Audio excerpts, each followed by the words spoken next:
பரிவர்த்தனை எப்படி பண்ணுறதுன்னு பார்க்க போகிறோம். சரிங்களா? இது வந்து ரொம்ப சிம்பிள். இப்போ இந்த பணத்தை ஒரு அக்கௌண்ட்டில் நீங்கள் ஒரு அக்கௌண்ட் ட்ரான்ஸ்ஃபர் பண்ணுறதுக்கு இன்டர்நெட் எதுவுமே தேவையில்லை, பேங்க்குக்கும் போக தேவையில்லை. நம்ம பேங்க்கில் ரிஜிஸ்டர் பண்ணியிருக்க மொபைல் நம்பர் இருந்தால் போதும். நம்ம மொபைல் நம்பரில் இருந்தால் பண்ண முடியும், வேறு யார் மொபைல் நம்பருக்கும் பண்ண முடியாது. நம்ம மொபைல் நம்பர் நம்ம அக்கௌண்ட்டில் மட்டும்தான். சரிங்களா? இதுக்கு தேவையானது என்னென்னா, ஃபஸ்ட்டு உங்களுக்கு ஒரு தொலைபேசி வேணும், அதாவது மொபைல் வேணும். மொபைல் நம்பரை நீங்கள் பேங்க்கில் ரிஜிஸ்டர் பண்ணிக்கணும். சரிங்களா? அந்த மொபைல் வந்து வங்கி பதிவு, அதாவது மொபைல் பேங்கிங்னு ஒன்று சொல்லுவாங்க. அந்த அப்ளிகேஷனுக்கு நீங்கள் அந்த மொபைல் நம்பரை மேப் பண்ணிக்கணும். இப்போ நீங்கள் பார்த்தீங்கன்னா நேஷனல் பேங்க்ஸில் ஐசிஐசிஐ, ஆக்சிஸ் பேங்க் அதெல்லாம் பார்த்தீங்கன்னா அதில் டிஃபால்ட்டாக இன்டர்நெட் பேங்கிங் இருக்கிறப்போ அக்கௌண்ட் ஓப்பன் பண்ணுறப்ப இந்த மொபைல் பேங்கிங் எல்லாமே கொடுத்துருவாங்க. சரிங்களா? ஒன்ஸ் இன்டர்நெட் பேங்கிங் ஐடி கிடச்சோன்னே அதை லாகின் பண்ணி மொபைல் பேங்கிங் ஆப்பை டவுன்லோட் பண்ணிங்கன்னா மொபைல் பேங்கிங் இதுக்கு நீங்கள் தனி அப்ளிகேஷனில் எதுவும் எழுதி கொடுத்தாரு. ஆனால் இந்த எஸ்பிஐ, இந்த சில மற்ற இந்தியன் ஓவர்சீஸ் பேங்க் அந்த மாதிரி பேங்க்லாம் பார்த்தீங்கன்னா அதுக்கு மொபைல் பேங்கிங் நீங்கள் தனியாக எழுதி கொடுத்து வாங்கணும். அதை வாங்கிக்கோங்க. சரிங்களா? இது வரைக்கும் வாங்காட்டி போய் இந்த மொபைல் பேங்கிங் எனக்கு இது பண்ணணும் அப்படின்னு சொல்லி ஒரு அப்ளிகேஷன் எழுதி கொடுத்து அதை ஆக்டிவேட் பண்ணிக்கோங்க. சரிங்களா? வங்கி கணக்கு, நம்மளோட வங்கி கணக்கு, நம்ம வங்கி கணக்கு ஒரு 12 டிஜிட் 13 டிஜிட்டில் இருக்குது. அதோட கடைசி 4 டிஜிட் இருந்தால் போதும் நமக்கு. ஏன்னா நம்ம அக்கௌண்ட்டில் வந்து நம்ம மொபைல் நம்பருக்கு பேங்க் இருக்கிறதுனால எல்லா டிஜிட்டையும் எடுத்து என்ட்ரு பண்ணுங்கிற அவசியம் கிடையாது. நீங்கள் ஆட்டோமேட்டிக்காக உங்கள் மொபைல்லேருந்து இந்த இதை ஆப்ஷன் ட்ரை பண்ணிங்கன்னா உங்கள் அக்கௌண்ட் தான் காமிக்கும். அதுலேயே நீங்கள் 10 அக்கௌண்ட் வச்சுருந்தீங்கன்னா அதுலேயே கேட்கும் நீங்கள் எந்த பேங்க்லேருந்து ட்ரான்ஸ்ஃபர் பண்ணுங்கலாம் கேட்கும். அதை நம்ம செலக்ட் பண்ணிக்கலாம். உங்கள் மொபைல் நம்பரில் இருந்தால் போதும். அந்த 4 டிஜிட் எதுக்குன்னா அது கடைசியாக அந்த ட்ரான்சாக்ஷன் பண்ணுறதுக்காக, கன்ஃபர்மேஷனுக்காக வேணும். பணத்தை ஒரு அக்கௌண்ட்டுக்கு ட்ரான்ஸ்ஃபர் பண்ணுறதுக்காக தேவையானது இந்த கடைசி 4 டிஜிட் அக்கௌண்ட் நம்பர். அடுத்தது பற்று அட்டை கடைசி 6 இலக்கங்கள் மற்றும் காலாவதி அமைப்பு. இந்த 6 டிஜிட் நம்பர், அந்த கார்டில் இருக்க லாஸ்ட் 6 டிஜிட் நம்பரு, அதோட எக்ஸ்பைரி டேட். இது எதுக்குன்னா அந்த பின், எம்பின், மொபைல் பின்னு சொல்லுவாங்க, அதை நீங்கள் ஜென்ரேட் பண்ணுறது. அது ஒரு டைம் ஜென்ரேட் பண்ணிட்டா போதும். அதுக்கப்புறம் அதை நீங்கள் எப்போ ட்ரான்சாக்ஷன் பண்ணாலும் அது கேட்கும், அப்போ அதை யூஸ் பண்ணால் போதும்.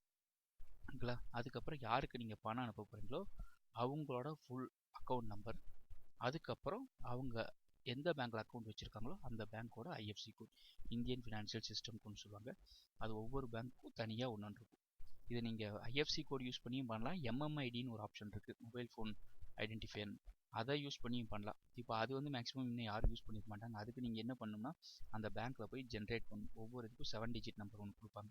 ஒவ்வொரு பேங்க்குக்கும் மாறுபடும். ஐசிஐசிலாம் ஆன்லைன்லேயே பண்ணலாம். இதெல்லாம் நீங்கள் பார்த்தீங்கன்னா எஸ்பிஐ மொபைல் பேங்கிங் கொடுக்குறப்பவே அது உங்களுக்கு எஸ்எம்எஸ் அனுப்புவாங்க. அந்த நம்பரை நோட் பண்ணி வச்சுக்கணும். எம்எம்ஐடி யாருக்கு அனுப்ப போகிறீங்களோ அவங்க இதோட நம்பர் வேணும். இதுக்கு வந்து அக்கௌண்ட் நம்பர் கூட தேவையில்லை. உங்களோட அந்த மொபைல் நம்பர் அந்த எம்எம்ஐடி இருந்தால் போதும். ஓகேங்களா? அவங்ககிட்ட இருந்து வாங்கிட்டு நீங்கள் ட்ரான்ஸ்ஃபர் பண்ணிக்கலாம். இது இருந்தால் இந்த இது மட்டும் இருந்தால் போதும், நீங்கள் பணம் ட்ரான்ஸ்ஃபர் பண்ண ஆரம்பிக்கலாம்.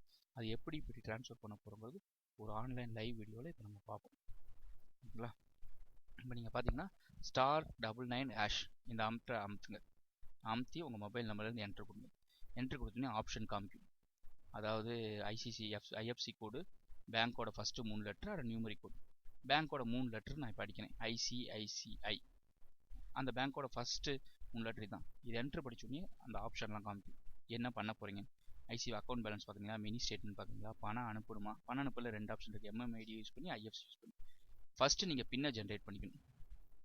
பின்னை ஜென்ரேட் பண்ணி 7வது நம்பர் அமுத்தோடனே ஒரு ஓப்பன் ஆகும். இதுக்கு தான் அந்த 6 டிஜிட் கார்டு நம்பர் தேவை.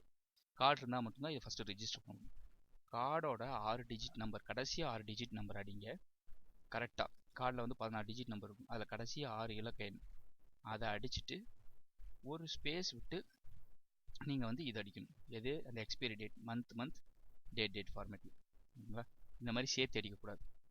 12/20 என்னோட எக்ஸ்பைரி டேட், 12வது மாதம் 20வது வருஷம் 2020. அது ஸ்பேஸ் விட்டு 20, 2020னா 20 கரெக்டாக அடிக்கணும். தப்பாக அடிச்சிங்கனாலும் இது பண்ணாது. 2020.